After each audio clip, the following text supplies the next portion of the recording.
The wine-red nightgown used to mean something special between us. For 5 years it had been our unspoken signal, her way of telling me she wanted intimacy tonight. After weeks of excuses and rejection, seeing her emerge from the bathroom wearing it sent my heart racing. Finally, I thought, finally. Steam still clung to her skin as she sauntered toward our bed. I watched, mesmerized, as she applied lotion to her legs with deliberate slowness. My workday exhaustion vanished instantly. 3 weeks without physical connection had left me desperate for her touch. "You look beautiful," I whispered, reaching for her as she slid under the covers. My hand found her waist, and I leaned in to kiss her neck, breathing in her familiar vanilla scent. What happened next shattered something fundamental between us. She stiffened, then shoved my hand away with unexpected force. Her eyes, usually warm, turned cold as she shifted to the edge of the bed.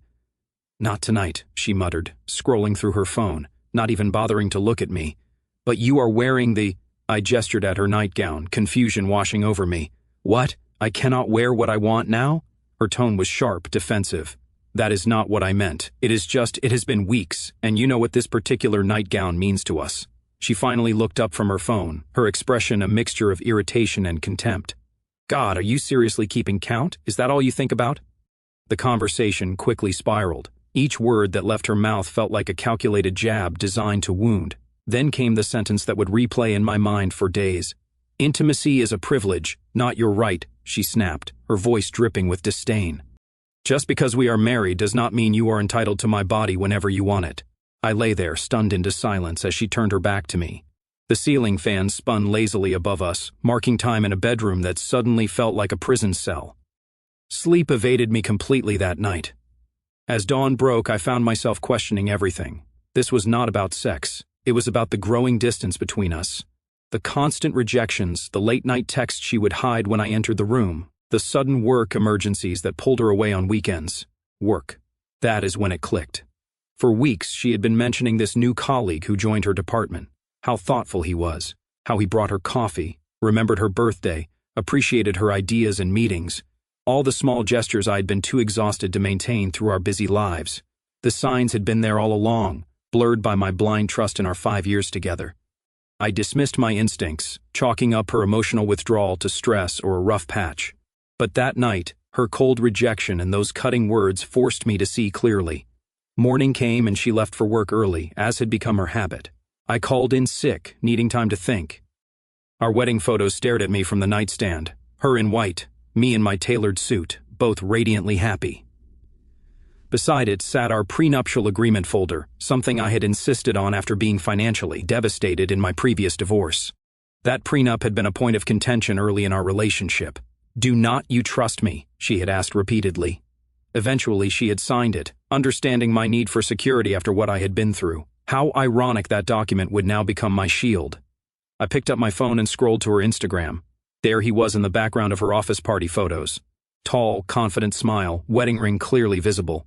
A quick search revealed everything. Married, 2 kids, and according to recent posts, a pregnant wife expecting their 3rd child. My initial pain crystallized into something harder, colder. A plan began forming in my mind. If she believed intimacy was a privilege she could revoke at will, then I would show her that loyalty worked the same way. I was not going to confront her with baseless accusations or give her the satisfaction of seeing me broken. I would be methodical, gather evidence, and when the time came, I would demonstrate exactly how privileges can be revoked. First step, I needed to meet this man who had captivated my wife's attention without revealing who I really was. Finding him was easier than expected. Social media revealed he frequented a sports bar downtown on Thursday evenings. Perfect. My wife always had networking events on Thursdays. I arrived early, choosing a seat with a clear view of the entrance. When he walked in, laughing with colleagues, I instantly recognized him from the office photos. He carried himself with the unearned confidence of a man who believed he could take whatever he wanted without consequences. His wedding ring gleamed under the bar lights, a mockery of the commitment it represented. I waited until his friends left for the bathroom before making my move. Approaching casually, I struck up a conversation about the game playing on the overhead screens. He welcomed the company, introducing himself with a firm handshake. I gave him a fake name and mentioned working in the same corporate district as his company. "You work near MetroCorp?" He perked up. My wife would kill me if she knew how many happy hours I have been hitting lately. What can I say? Work has been stressful. I nodded sympathetically. Marriage can be tough to navigate sometimes, tell me about it. He lowered his voice, leaning in. Between us, the secret to a happy marriage is having excellent excuses. 2 beers later, he was sharing his system for maintaining his extramarital activities. The sports bar alibi, the separate work phone, the designated confidants who covered for him. With each revelation, my disgust grew, as did my determination. Actually seeing someone from the office right now, he admitted after his 4th drink, his inhibitions dissolving with the alcohol. Probably stupid, but damn, she is something else. 5 years married to some finance guy who does not appreciate what he has. My knuckles whitened around my glass, but I maintained my composure. Risky move. Her husband never suspects? He laughed. The guy is clueless. Works so much he barely notices she is gone. She wears this wine-colored thing when she is trying to throw him off. Says it used to be their signal for sex, but now she uses it when she has no intention.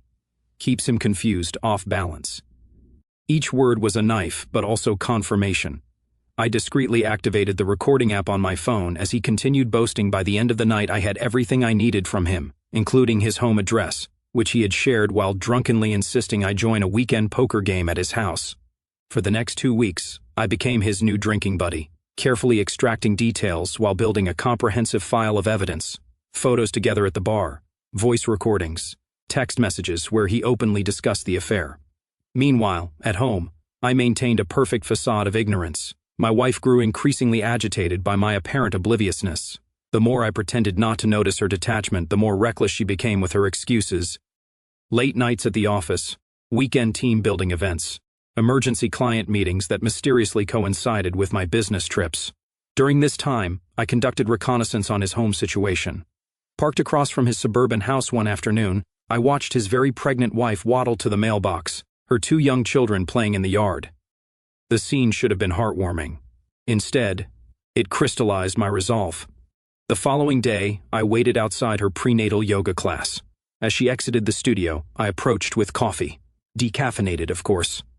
"Excuse me," I called out, offering the cup. "You dropped this receipt earlier. Thought you might need it." Confused but grateful, she accepted both the paper and the coffee. "Thank you. That is unusually kind." "I have seen you at this class before," I lied smoothly.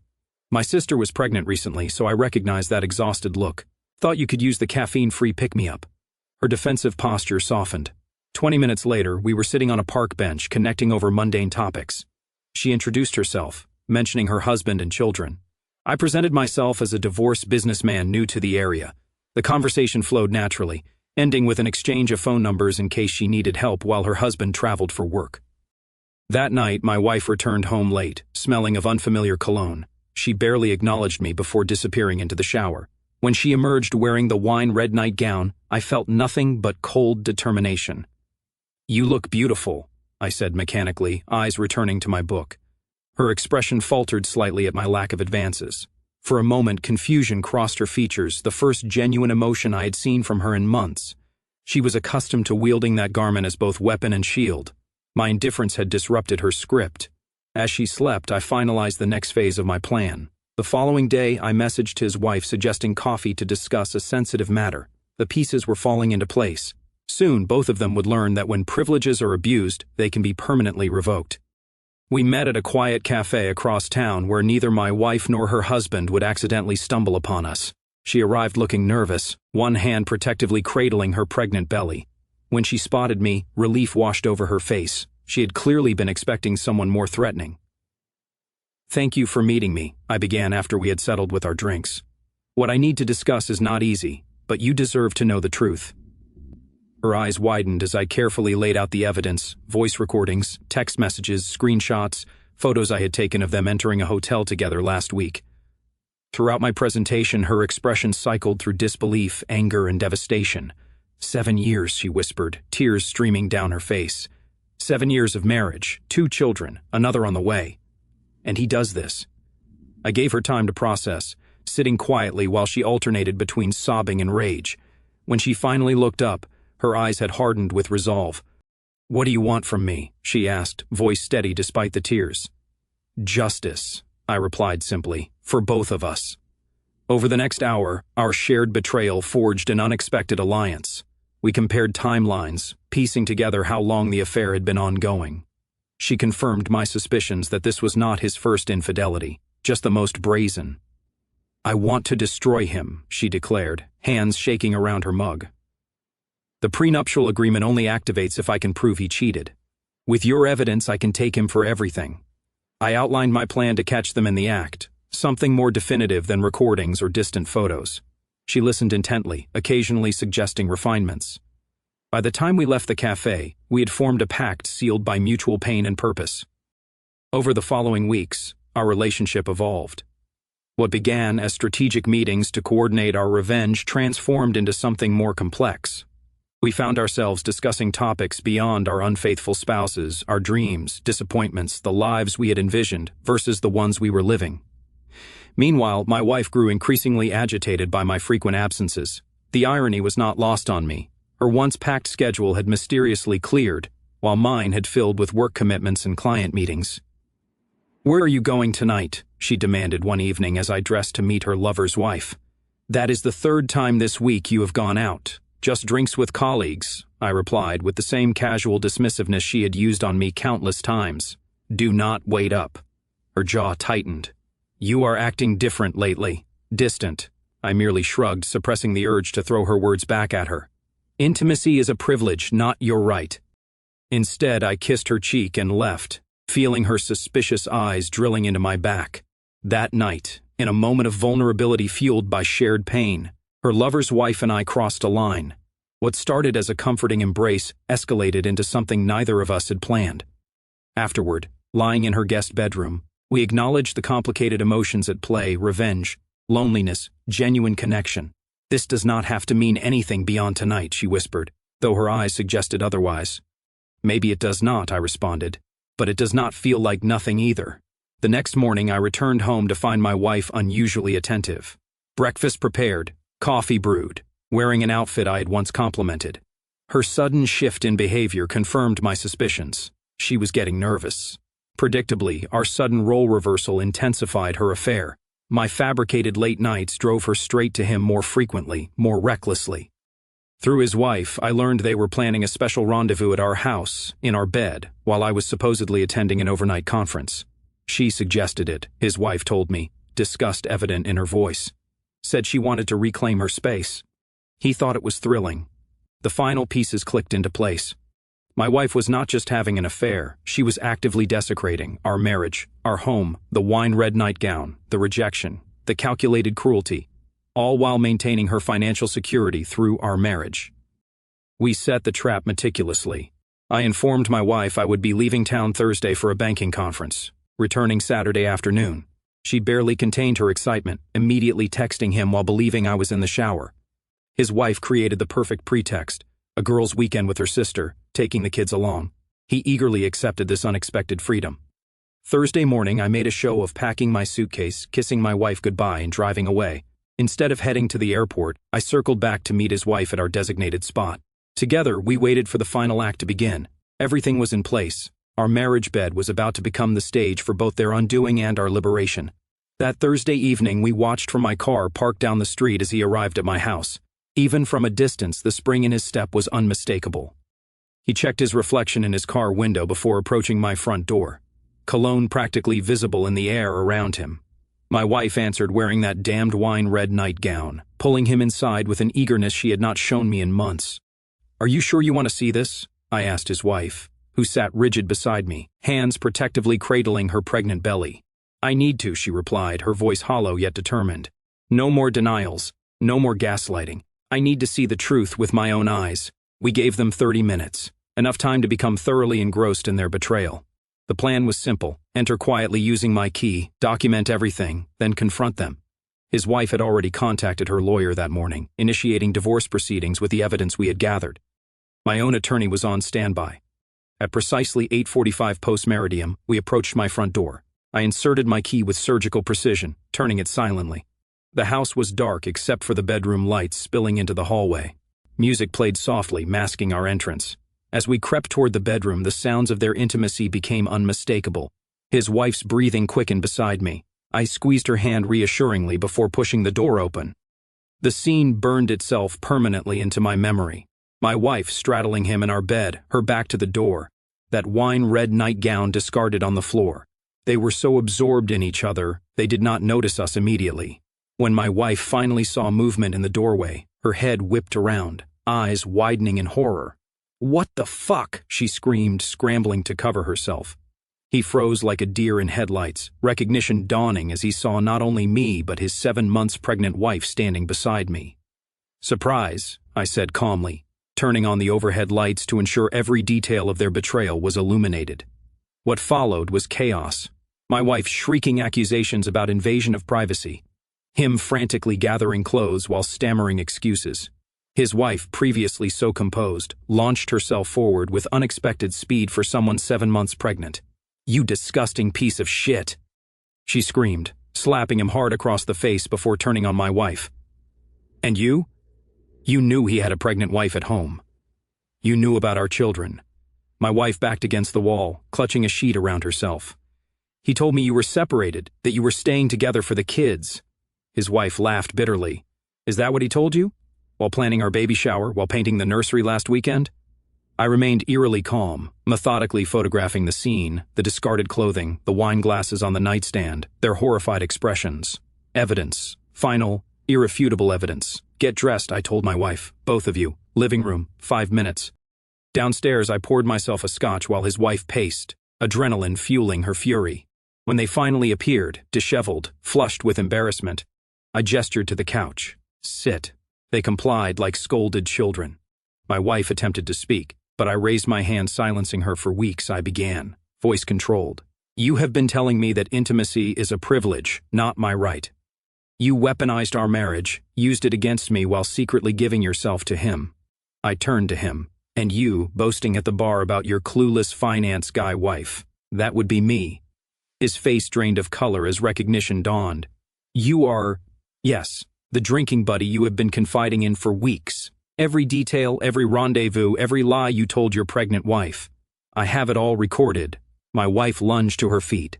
"You have been spying on me, on us." Gathering evidence, I corrected. "There is a difference." His wife stepped forward, hand protectively over her belly. "We know everything. How long it has been going on, the hotels, the lies about working late, even your little system of alibis." The accusations flew back and forth.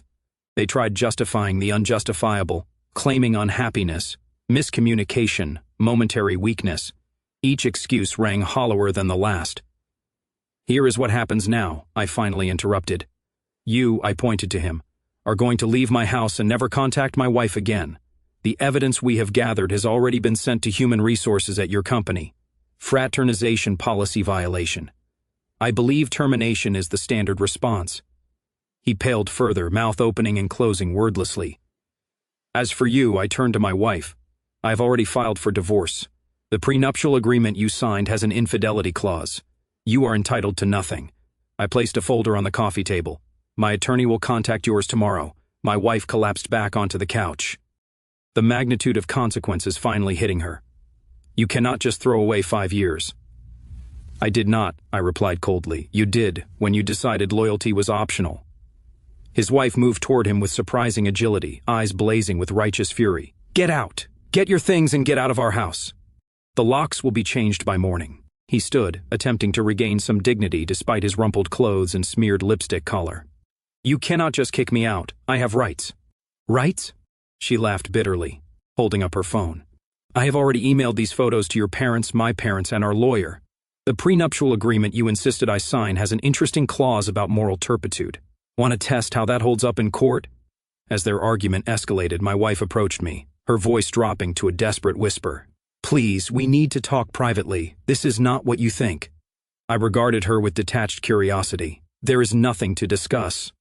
You made your position clear weeks ago. You are really going to throw away our marriage over one mistake?" Tears streamed down her face, smearing her carefully applied makeup. "One mistake. This affair has been going on for months. While rejecting me, you were giving yourself to him. In our home, in our bed," I gestured toward the wine-red fabric now crumpled on the floor. "You weaponized intimacy against me, using it as a tool for control while betraying everything our marriage stood for." Her face contorted, shifting from remorse to anger. "So, what was she to you then?" She jabbed a finger toward his wife. Do not pretend you two have not been fucking. I can see it in how you look at each other. I did not deny it. The difference is I did not betray you first. Whatever happened between us came after we discovered your affair, after you broke our vows. Hypocrite, she spat. You are no better than me. I never claimed moral superiority, only the right to consequences. I checked my watch. You have 30 minutes to pack essentials. The rest can be arranged through our attorneys. While they gathered their belongings, his wife and I stepped onto the porch, the night air cooling our flushed faces. Are you okay? I asked, noticing how she leaned against the railing, one hand supporting her lower back. Been better, she admitted, attempting a smile that did not reach her eyes. But I will survive. We always do, right? Inside, we could hear them arguing in harsh whispers. Their alliance, built on deceit, was crumbling under pressure, each blaming the other for their predicament. What happens now? She asked softly. Between us, I mean. I considered her question carefully. What had started as an alliance of convenience had evolved into something undefined yet significant. I do not know, I answered honestly. We are both walking wounded right now. Decisions made in this state rarely lead somewhere healthy. She nodded, understanding the wisdom in my hesitation. But you do not regret it? Us, not for a second, I replied, surprising myself with my certainty. Whatever else happens, you helped me reclaim my self-respect. That is worth everything. The front door banged open as he stormed out, suitcase in hand. He paused, seeing us standing together. You orchestrated this whole thing, he accused, eyes darting between us. Set me up from the beginning. No, his wife replied evenly. You did this to yourself. We just made sure you could not hide it anymore. He threw his suitcase into his car trunk with excessive force. Where am I supposed to go now? Not my problem, she shrugged. Hotel, friend's couch, car back seat, I really do not care. My wife emerged next, her face a mask of cold fury as she wheeled her suitcase past us. This is not over, she hissed at me. You will regret this. I already regret the 5 years I wasted believing you were someone worthy of trust, I replied calmly. Everything else is just paperwork. They departed separately, former lovers now united only by shared disgrace. As their taillights disappeared down the street, his wife exhaled deeply beside me. That went better than expected, she observed dryly. I laughed despite everything, the tension breaking. If that was better, I would hate to see worse. Oh, believe me, I considered worse, much worse. She patted her belly, but Junior here reminded me that jail time would not be ideal right now. We went inside, surveying the aftermath, wine glasses on the coffee table, clothing hastily shoved into suitcases, the lingering scent of betrayal. I should go, she said eventually, though she made no move toward the door. You could stay, I offered, the words emerging before I had fully considered them. The guest room, I mean.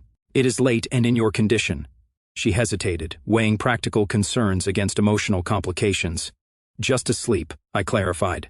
Tomorrow is soon enough to face everything else. She nodded gratefully, the adrenaline clearly fading as exhaustion took its place.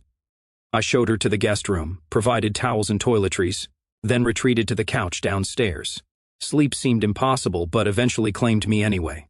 I awoke to the smell of coffee and the sound of quiet movement in the kitchen. For a disorienting moment, I thought perhaps the previous night had been a nightmare.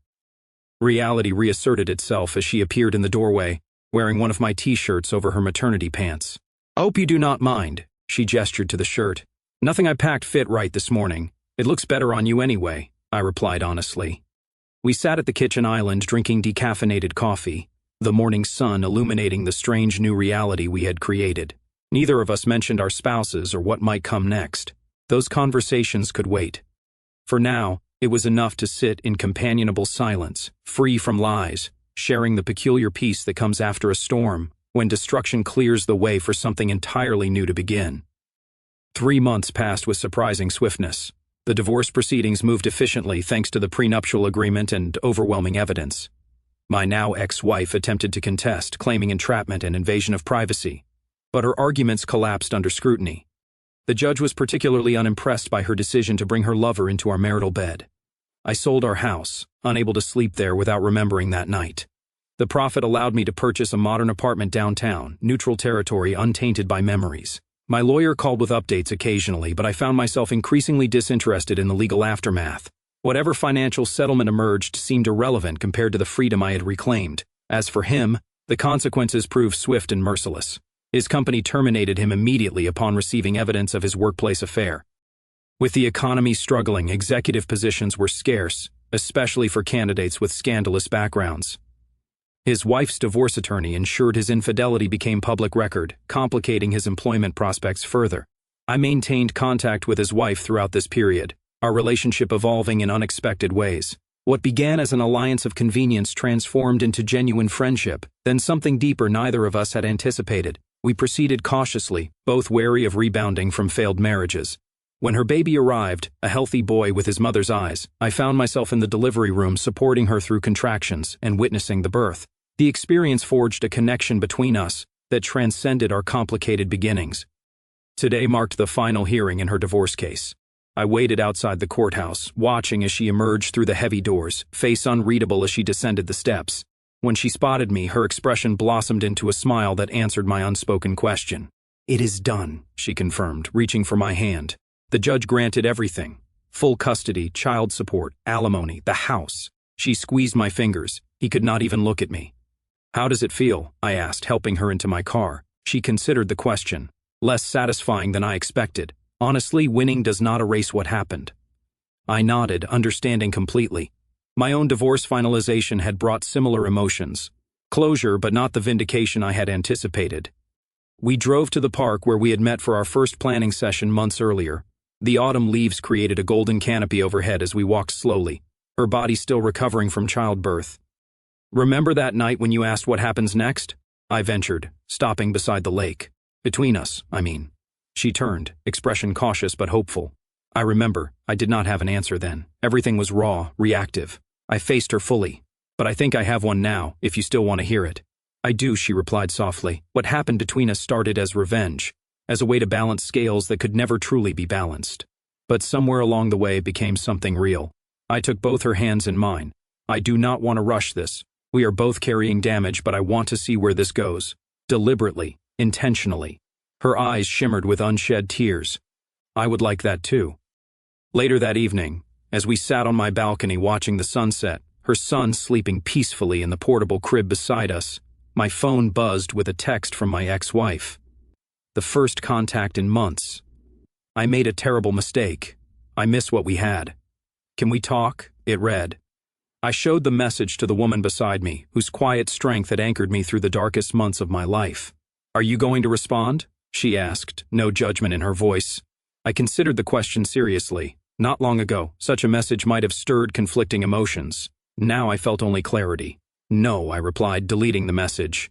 "Some privileges, once revoked, stay revoked." She nodded, understanding the weight of my decision. "Intimacy is a privilege," she mused, echoing the phrase that had catalyzed everything. "But so is loyalty and honesty," I added. "And respect and second chances," she suggested, her hand finding mine. I smiled, squeezing her fingers gently. "Some second chances," I corrected. "The ones truly earned, not demanded." As darkness fell over the city, I reflected on the strange path that had led us here. What my ex-wife never understood was that intimacy was not merely a physical privilege to be granted or withheld as a power play. True intimacy encompassed trust, vulnerability, mutual respect, all the elements she had casually discarded. In trying to control me through rejection, she had inadvertently set us both free. Her cruel words that night had become the catalyst for my liberation. By showing her that loyalty worked the same way, as a privilege that could be revoked, I had broken a cycle of manipulation that might otherwise have continued indefinitely. The woman beside me nudged my shoulder gently. "Where did you go just now?" "Just thinking about how sometimes the worst moments in our lives lead us exactly where we need to be." She nodded, her head coming to rest against my shoulder as her son stirred briefly before settling back to sleep. We sat in comfortable silence, two people who had navigated betrayal and emerged stronger, wiser, and unexpectedly connected. Some might call our relationship unconventional in its origins, but we knew the truth. We had both chosen honesty when confronted with deception. We had chosen courage over comfortable denial, and now we were choosing to build something new together. Founded on the hard-won wisdom that true intimacy and loyalty are not rights to be claimed, but privileges to be treasured, protected, and reciprocated.